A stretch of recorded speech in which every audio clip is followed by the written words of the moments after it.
नमस्कार, मैं हूं निकिता और आप देख रहे हैं सत्य हिंदी। चलिए एक नजर डालते हैं अब तक की सुर्खियों पर। ईरान के विदेश मंत्री अब्बास अरागची ने कहा है कि ईरानी जनता पर बमबारी के बीच अमेरिका से बातचीत करना मुमकिन नहीं है। उन्होंने पत्रकारों से कहा कि हम ऐसे हालात में अमेरिका के साथ किसी भी तरह की बातचीत नहीं कर सकते जब हमारे लोग बमबारी झेल रहे हैं। अब्बास अरागची ने दावा किया कि अमेरिका शुरू से ही इस हमले में शामिल रहा है, हालांकि उन्होंने इसका कोई सबूत पेश नहीं किया।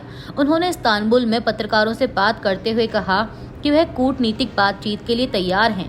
अरागची ने चेतावनी दी कि इसराइल और ईरान के बीच चल रहे संघर्ष में अमेरिका की कोई भी दखलंदाजी बेहद खतरनाक हो सकती है। गौरतलब है कि अमेरिकी राष्ट्रपति डोनाल्ड ट्रंप ने इसी हफ्ते ईरान पर हमले की योजना को मंजूरी दी थी, लेकिन इसे 2 हफ्ते तक टाल दिया क्योंकि उम्मीद थी कि ईरान अपना परमाणु कार्यक्रम छोड़ने पर सहमत हो सकता है। ईरान के विदेश मंत्री ने कहा कि अपने परमाणु कार्यक्रम को लेकर किसी सहमति पर पहुंचने के लिए हम पूरी तरह तैयार हैं। अतीत में भी कूटनीति ने काम किया है और भविष्य में यह काम कर सकती है। वार्ता की मेज पर आने के लिए जरूरी है कि आक्रामकता रुके। ईरान के परमाणु ढांचों पर इसराइल के हमले जारी हैं। ईरान के सरकारी मीडिया ने कहा है कि इसराइल ने इस्फहान शहर में उसके परमाणु ठिकानों को निशाना बनाया है।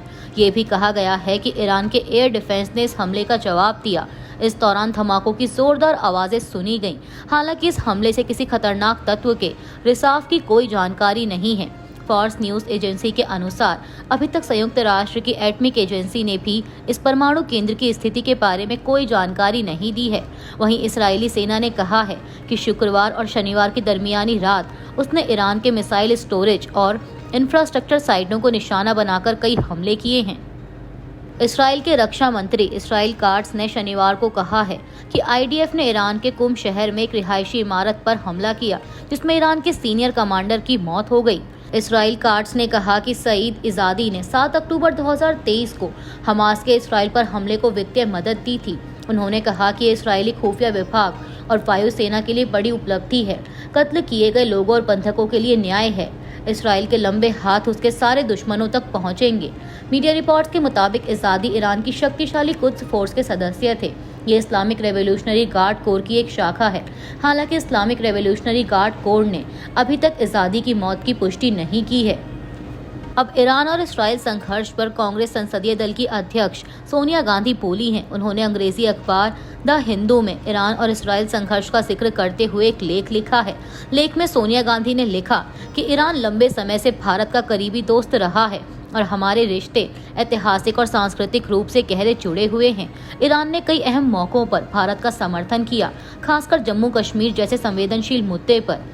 इस पोस्ट में उन्होंने साल 1994 का जिक्र किया, जब ईरान ने संयुक्त राष्ट्र मानवाधिकार आयोग में कश्मीर को लेकर भारत के खिलाफ लाए गए प्रस्ताव को रोकने में मदद की थी। सोनिया गांधी ने लिखा कि दुनिया ने एक बार फिर देखा कि जब कोई देश अकेले अपने फैसले पर सैन्य हमले करता है तो उसके कितने खतरनाक नतीजे हो सकते हैं। सोनिया गांधी ने लिखा कि इसराइल ने ईरान पर हमला किया, जो कि न सिर्फ गलत था बल्कि अंतर्राष्ट्रीय नियमों के खिलाफ भी है। भारतीय राष्ट्रीय कांग्रेस ने इन बम हमलों और ईरान की जमीन पर की गई टारगेटेड हत्याओं की कड़ी निंदा की। कांग्रेस का कहना है कि यह एक खतरनाक कदम है जो पश्चिम एशिया और पूरी दुनिया को अस्थिर कर सकता है। गजा में इसराइल की हाल की कार्रवाई भी इसी तरह निर्दयी और आम नागरिकों की जान की परवाह किए बिना की गई थी। सबसे दुखद बात यह है कि ये हमला ऐसे वक्त में हुआ जब ईरान और अमेरिका के बीच बातचीत चल रही थी और एक शांति की उम्मीद थी। इसराइल और ईरान संघर्ष पर सोनिया गांधी ने आगे कहा कि मौजूदा मोदी सरकार ने गजा में मची तबाही पर और अब ईरान पर हमले पर चुप्पी साध रखी है। कांग्रेस ने कहा कि यह न सिर्फ भारत की आवाज का नुकसान है बल्कि हमारे मूल्यों का भी। उन्होंने कहा कि भारत को खुलकर बोलना चाहिए, जिम्मेदारी से काम लेना चाहिए और हर कूटनीतिक तरीका अपनाकर इस तनाव को कम करने की कोशिश करनी चाहिए। चीन ने हाल ही में यूनान प्रांत के कुनमिंग शहर में पहली बार बांग्लादेश, चीन और पाकिस्तान के बीच त्रिपक्षीय बैठक की मेजबानी की। इस उच्च स्तरीय बैठक में तीनों देशों ने आपसी विश्वास और पड़ोसी मित्रता के सिद्धांतों के आधार पर संबंधों को गहरा करने का संकल्प लिया। बैठक में व्यापार, निवेश, कृषि, डिजिटल अर्थव्यवस्था, समुद्री विज्ञान, पर्यावरण संरक्षण, शिक्षा, ग्रीन इंफ्रास्ट्रक्चर और लोगों के बीच संपर्क को बढ़ाने पर चर्चा हुई। कहने को तो यह एक साधारण सी बैठक थी, लेकिन इसके कूटनीतिक प्रभावों को भारत के संबंध में महसूस किया जा सकता है। बैठक की सह अध्यक्षता चीन के उप विदेश मंत्री सुन फेइदोंग, बांग्लादेश के कार्यवाहक विदेश सचिव रुहुल आलम सिद्दीकी और पाकिस्तान के अतिरिक्त सचिव इमरान अहमद सिद्दीकी ने की। चीन, पाकिस्तान और बांग्लादेश ने संयुक्त रूप से जोर दिया है कि यह त्रिपक्षीय सहयोग सच्चे बहुपक्षवाद और खुले क्षेत्रीयता पर आधारित है और इसका उद्देश्य किसी तीसरे पक्ष को निशाना बनाना नहीं है। यह बयान भारत के संदर्भ में महत्वपूर्ण माना जा रहा है क्योंकि भारत ने पहले ही चीन और पाकिस्तान आर्थिक गलियारे के विस्तार पर आपत्ति जताई थी। वहीं बांग्लादेश के अंतरिम प्रशासन के तहत ढाका ने चीन और पाकिस्तान के साथ संबंधों को मजबूत करने की दिशा में कदम उठाए हैं, जिसे भारत के प्रभाव को कम करने के प्रयास के रूप में देखा जा रहा है। चीन, पाकिस्तान और बांग्लादेश के बीच हुई इस बैठक पर कांग्रेस का भी बयान आया है। कांग्रेस प्रवक्ता सुप्रिया श्रीनेत ने एक्स पर कहा कि मोदी की विदेश नीति की विफलता का इससे बड़ा सबूत और कुछ नहीं।